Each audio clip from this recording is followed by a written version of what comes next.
भाद्रपद मास शुक्ल पक्ष सप्तमी तिथि को संतान सप्तमी का व्रत किया जाता है और इस बार यह व्रत 10 सितंबर 2024 दिन मंगलवार को रखा जाएगा।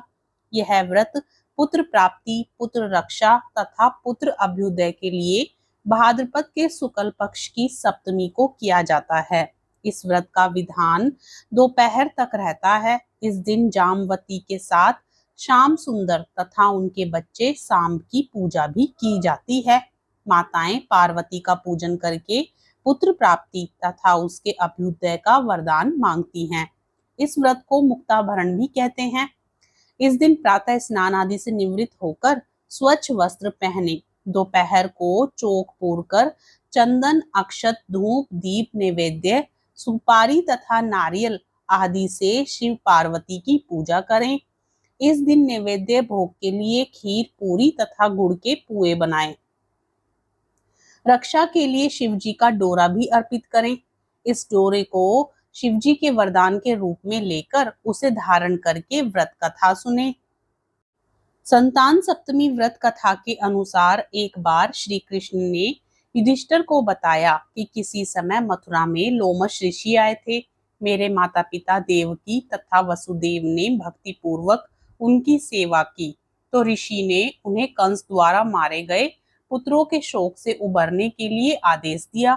हे देवकी, कंस ने तुम्हारे कई पुत्रों को पैदा होते ही मारकर तुम्हें पुत्र शोक दिया है। इस दुख से मुक्त होने के लिए तुम संतान सप्तमी का व्रत करो। राजा नहुस की रानी चंद्रमुखी ने भी यह व्रत किया था, तब उसके भी पुत्र नहीं मरे।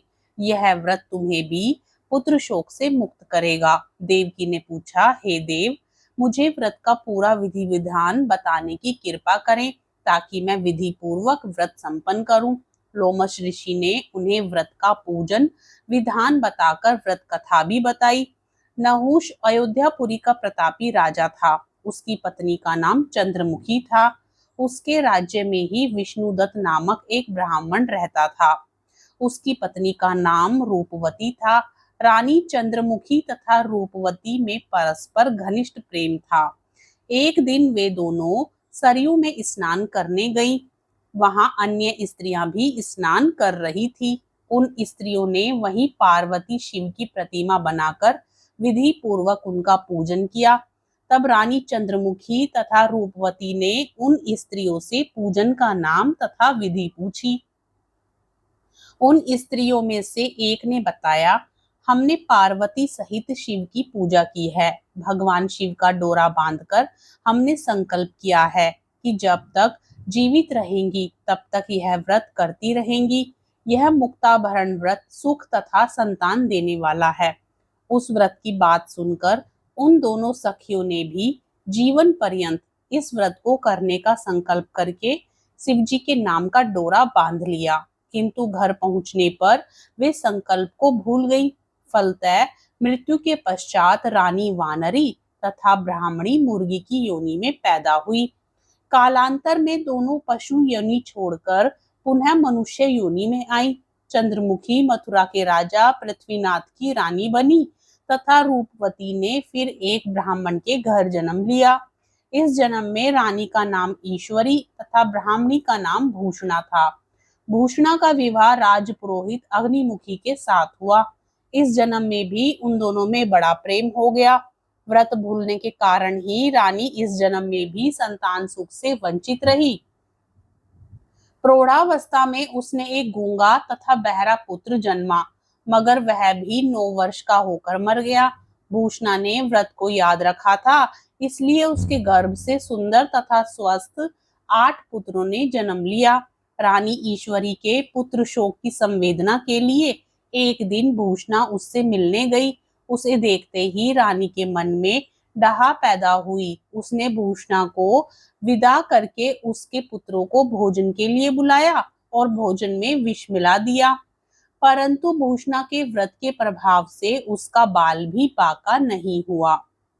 इससे रानी को और भी अधिक क्रोध आया। उसने अपने नौकरों को आज्ञा दी कि भूषणा के पुत्रों को पूजा के बहाने यमुना के किनारे ले जाकर गहरे जल में धक्का दिया जाए।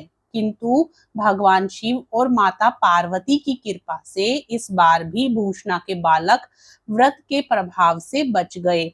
परिणामतः रानी ने जल्लादों को बुलाकर आज्ञा दी कि ब्राह्मण बालकों को वध स्थल पर ले जाकर मार डालो, किंतु जल्लादों द्वारा बेहद प्रयास करने पर भी बालक ना मर सके। यह समाचार सुनकर रानी को आश्चर्य हुआ। उसने भूषणा को बुलाकर सारी बात बताई और फिर क्षमा याचना करके उससे पूछा, किस कारण तुम्हारे बच्चे नहीं मर पाए? भूषणा बोली, क्या आपको पूर्व जन्म की बात स्मरण नहीं है? रानी ने आश्चर्य से कहा, नहीं, मुझे तो कुछ भी याद नहीं है।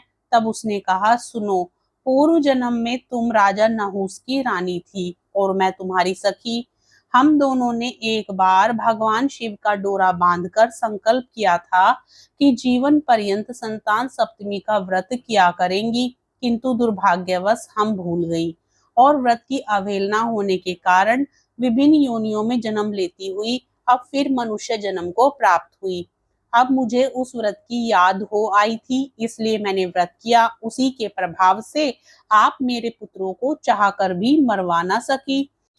यह सब सुनकर रानी ईश्वरी ने भी विधि पूर्वक संतान सुख देने वाला यह मुक्ताभरण व्रत रखा। तब व्रत के प्रभाव से रानी पुनः गर्भवती हुई और एक सुंदर बालक को जन्म दिया। उसी समय से पुत्र प्राप्ति और संतान की रक्षा के लिए यह व्रत प्रचलित है। प्रेम से बोलिए शिव शंकर भगवान की जय, माता पार्वती की जय, सर्व देवी देवताओं की जय।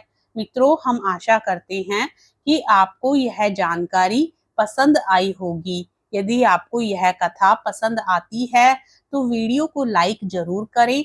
साथ ही चैनल पर यदि आप नए हैं तो चैनल को सब्सक्राइब भी करें। हर हर महादेव, जय शिव शंकर, जय भोलेनाथ।